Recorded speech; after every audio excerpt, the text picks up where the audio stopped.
A proposta de jogos com histórias mais elaboradas é antiga, assim como o desejo de criar múltiplos caminhos em um game.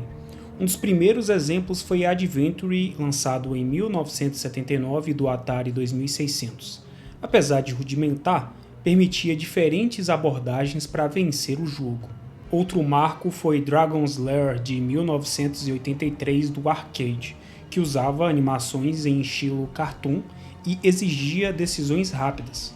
Esses jogos, porém, esbarravam nas limitações técnicas da época, como hardware fraco e pouquíssimo espaço de armazenamento. Anos depois, títulos como Heavy Rain, Silent Hill 2 e Life is Strange refinaram essa ideia, mas foi a Telltale Games que se especializou nesse tipo de formato. The Walking Dead de 2013 foi um marco para a produtora e para a indústria. Sua narrativa emocionante cativou os jogadores, mas também revelou um problema que persistiria em outros jogos da empresa. O grande defeito era a ilusão de escolha. As decisões pareciam impactar a história, mas, no fim, os caminhos sempre convergiam para o mesmo ponto. Isso ficou ainda mais evidente em jogos fora da franquia The Walking Dead. As escolhas raramente mudavam o destino dos personagens ou o rumo da trama. A Telltale prometia liberdade, mas entregava uma narrativa linear, disfarçada de interatividade. Com o tempo, os jogadores perceberam um padrão. Suas ações não tinham um real peso nas histórias. E esse foi o maior problema não só da Telltale, mas de muitos jogos narrativos. A falta de consequências reais tornava as escolhas vazias, reduzindo a imersão e a rejogabilidade. As nossas escolhas até geram consequências imediatas e podem mudar relações com personagens específicos, mas esses impactos raramente são duradouros. Quando precisamos decidir entre salvar um personagem ou outro, por exemplo, a presença do sobrevivente na trama costuma ser breve. Sua importância no enredo principal acaba sendo mínima ou até mesmo descartável. Essas transições muitas vezes são feitas de forma brusca e pouco orgânica, quebrando a imersão. O pior é que, independente do caminho escolhido, a história sempre acaba convergindo para os mesmos pontos-chave. É claro que parte disso se explica pelas limitações técnicas e orçamentárias. Criar narrativas verdadeiramente ramificadas exigiria um trabalho considerável, sem necessariamente agregar mais diversão ao jogador. Uma abordagem interessante surgiu com Black Mirror Bandersnatch da Netflix.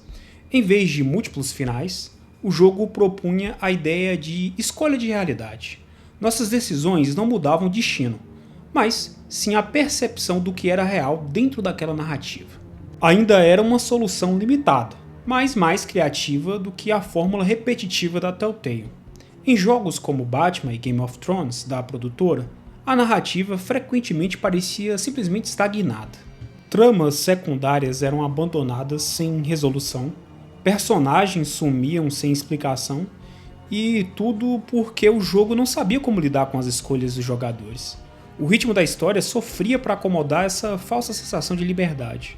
Além do desafio técnico, havia também uma questão de continuidade.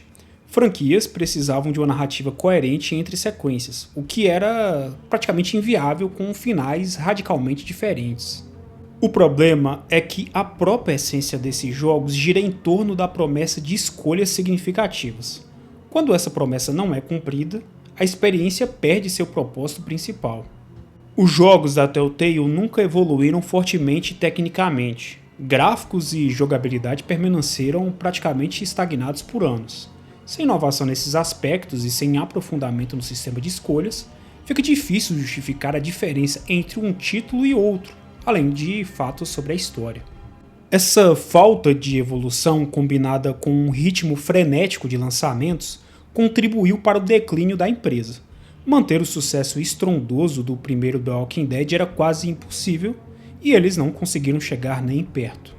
Embora tenham produzido obras dignas de nota, como a segunda e a quarta temporadas de The Walking Dead e o excelente The Wolf Among Us, nenhum título posterior alcançou o mesmo impacto cultural e emocional do original. A Telltale apostou forte em franquias consagradas como The Walking Dead, Game of Thrones e Batman. Por um lado, isso garantiu o público cativo. Por outro, essas licenças vieram com amarras criativas.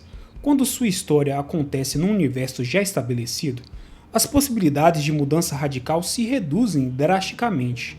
Os 2 jogos do Batman feitos pela Telltale foram um capítulo à parte nesse ponto, mas eu trarei um vídeo sobre estes em algum momento futuro. O mais importante é que em outros títulos, personagens icônicos não podem ter finais muito diferentes dos originais. Eventos importantes precisam convergir para o cânone. No fim, a liberdade do jogador também esbarrava, de certo modo, nos limites da IP. A grande promessa era que cada final importa. Teoricamente, isso deveria nos fazer querer rejogar para ver finais diferentes. Na prática, quando descobrimos que as variações são superficiais, o incentivo some.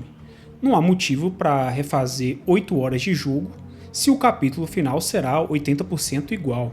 Foi um erro muito grave. Quanto mais os jogadores experimentavam diferentes caminhos, mais percebiam o quanto suas escolhas eram ilusórias. Alguns jogos encontraram soluções criativas.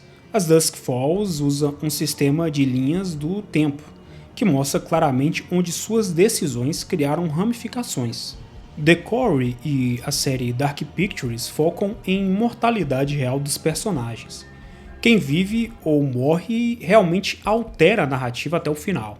Até jogos indies como Oxenfree entregam mais consequências reais com menos orçamento. Prova de que o problema nunca foi apenas técnico, mas de design narrativo. Ainda assim, há um espaço claro no mercado para narrativas interativas bem executadas. O que falta é uma desenvolvedora disposta a investir nesse potencial, equilibrando liberdade genuína com uma história bem coesa. O legado da Telltale serve como lição. Escolhas precisam ter peso e a evolução técnica não pode ser negligenciada. Quem souber conciliar esses elementos poderá revolucionar o gênero. Eu espero que você tenha gostado desse vídeo. Eu peço que se inscreva no canal, deixe seu like e, se possível, comente. Muito obrigado por assistir até aqui. Um forte abraço.